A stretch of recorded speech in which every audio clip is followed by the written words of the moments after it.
Hey you guys, welcome back to my channel. Today's video is going to be all about 5 products that are best sellers at Ulta that I disagree with and don't think should be best sellers, or like I'm really confused as to how they're best sellers.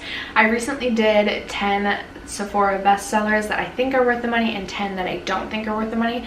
So I thought it would be fun to peruse the Ulta website and see if I agree or disagree with any of the products on theirs.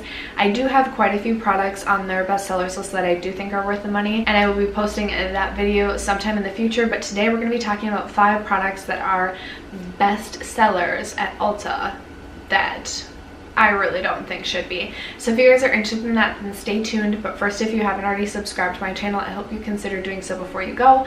I post videos every single Monday, Tuesday, Thursday, and Friday. And without further ado, let's get into the video. Okay, so Ulta's website is like a little bit more challenging to kind of see like their best sellers. So I went into the makeup category and I searched best sellers and I looked that way, and then I would go into like each category of makeup and do like top rated. So a lot of these are some of their best selling products, and then I did it in order from like rating, and I tried to make sure that there was over 1,000 reviews. There's 2 products that don't have 1,000. One of them has 441 and the other has 895, so still a significant amount of reviews. But let's just jump right into product number 1, and product number 1 is the Tarte Amazonian Clay Full Coverage Foundation with SPF 15.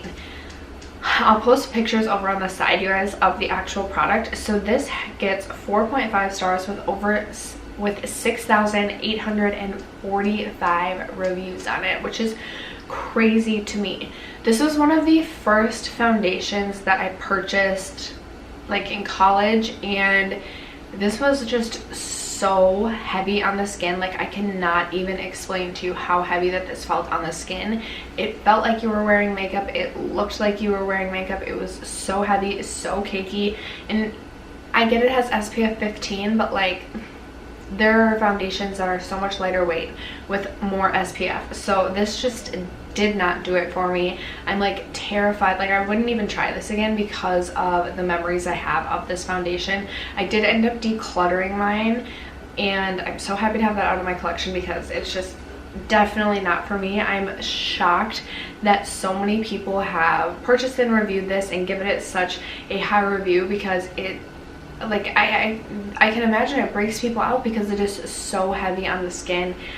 It just feels like it's clogging your pores. If this is one of your favorites, then I'm super sorry if I'm offending you. Like maybe leave me a comment and let me know how you like to use this. But for me, this was just way too heavy, and I definitely don't think that this is worth the $39. Next up is a primer, and the one that I'm going to talk about is the original Smashbox photo primer. But honestly, with the exception of the primerizer by Smashbox, I haven't liked any of the primers that I've tried from them. So the original has 4.5 stars and has 2,185 reviews. It retails for $36. I just feel like there are so many better primers on the market for less money. Any of the First Aid Beauty primers that I've tried, I've absolutely loved. They have a mattifying primer. They have the Coconut Skin Smoothing Priming Moisturizer, which gives you like a little bit of a luminosity, which I love. And they also have one that I haven't tried that has hyaluronic acid, so it's supposed to be super hydrating. So this one is a smooth and blur primer, so it would be probably most comparable to the mattifying one from First Aid Beauty, which feels hydrating on the skin. It doesn't feel heavy. It never pills up on me, which I feel like every single Smashbox primer that I've tried has pilled up on me, and just I cannot get it to lay flat on my skin. It doesn't increase the longevity of wear for me, and I just do not like the primers. Again, I know like these are like cult favorite primers, so if this is a primer that you love, then I'm not trying to offend you or say like you're doing anything wrong. It's just for me personally, I do not think that they are worth the $36. They're not something I would recommend to a friend, and I don't think that they deserve to be a bestseller. Product number 3 is a foundation, and it is the Wet n Wild Photo Focus Foundation. Now this actually only gets 3.5 stars with 895 reviews, but it was on their bestsellers list, so I wanted to include it.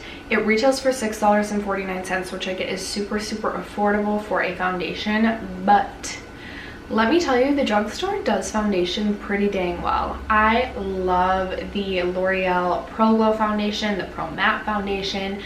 I'm even coming around to the the newest one that they released that I thought I didn't like. I also love the CoverGirl Vitalist Healthy Elixir foundation, and I get these are still more expensive than the Wet n Wild one, but the Wet n Wild one legitimately smells like paint thinner. Like, when people say that, it actually does smell like paint thinner, so I just can't even imagine that that would be good to be putting on your skin. Okay, the toddler woke up. As I was saying, this legitimately smells like paint thinner. I thought people might be lying when they were saying that, but it actually does. So I just can't imagine that that is something good to be putting on your face. Also, if you guys haven't heard, Wet n Wild is no longer cruelty-free, so if you are someone who likes to purchase only cruelty-free products, there's some shady biz going on with the Wet n Wild cruelty-free status, so that leaves a bad taste in my mouth as well. So again, $6.49, I get it's a good price. However, I'd like to spend just like a few more dollars and get something that's probably going to be better for my skin, and I'd rather put my money towards that company. CoverGirl has gone cruelty-free, so again, I recommend the CoverGirl Vitalist Healthy Elixir foundation. I think it is phenomenal. It's $11.99, so it's just under double the price, but still under $15. I just 100% do not recommend the Wet n Wild Photo Focus foundation. Okay, next up is the Essence I Love Extreme Crazy Volume Mascara. Now this has 4.5 stars and has 441 reviews. I really did not like this mascara. I thought it was super clumpy. I thought it flaked off on me. It just was not a good mascara for me personally. It didn't do what I really loved for it to do with my lashes. You guys know I typically cocktail my mascaras, so I'm typically wearing 2 to 3 different mascaras at a time, but this just really didn't have a place at all in my mascara cocktail. So even though it's $4.99, I get it, but Essence makes other mascaras for $4.99 that I like so much better. Essence Lash Princess, literally any of them. So definitely would not recommend the Essence I Heart Extreme mascara. And then to finish it off, we are going to talk about my most hated foundation ever. It is the Urban Decay All Nighter Liquid Foundation. Now this has 4,112 reviews with 4 stars. It retails for $40. Oh my goodness, you guys. I despise this foundation. First of all, it oxidizes, so I don't even know how you can possibly figure out what shade you are. I bought almost the lightest shade, and it would oxidize and make me look like I rubbed my face in a bag of Doritos. It was so orange. I hated it. It was also a matte foundation, which at the time I didn't know enough about my preferences to know that I probably wouldn't like a matte foundation, but boy did I figure out quickly matte foundations are not for me. Now I could see if you had oily skin why you would maybe appreciate this foundation for being matte, but then there's the whole oxidation thing. Again, $40, it's not the most expensive foundation, it's not the least expensive foundation, but for me this was just absolutely terrible. I maybe used it 3 or 4 times before decluttering it. It was that bad.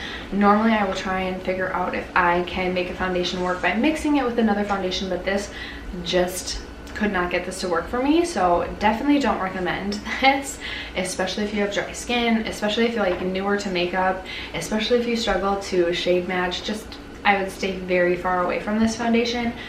I don't understand how it gets 4 stars. I don't understand why so many people have bought it. This just is not a foundation for me. And again, if this is a foundation that you love, all the power to you, but for me, it's an absolute no-go. After that, that is going to conclude the 5 products from Ulta that are bestsellers that I completely disagree with. You guys will have to leave me a comment down below and let me know what items are on the Ulta bestsellers list that you disagree with. And like I said, I will be filming Ulta bestsellers that I do think are worth the money and that I do agree with, so stay tuned for that. But other than that, thank you so much for sticking around to watch, and I will catch you guys in my next video. Bye.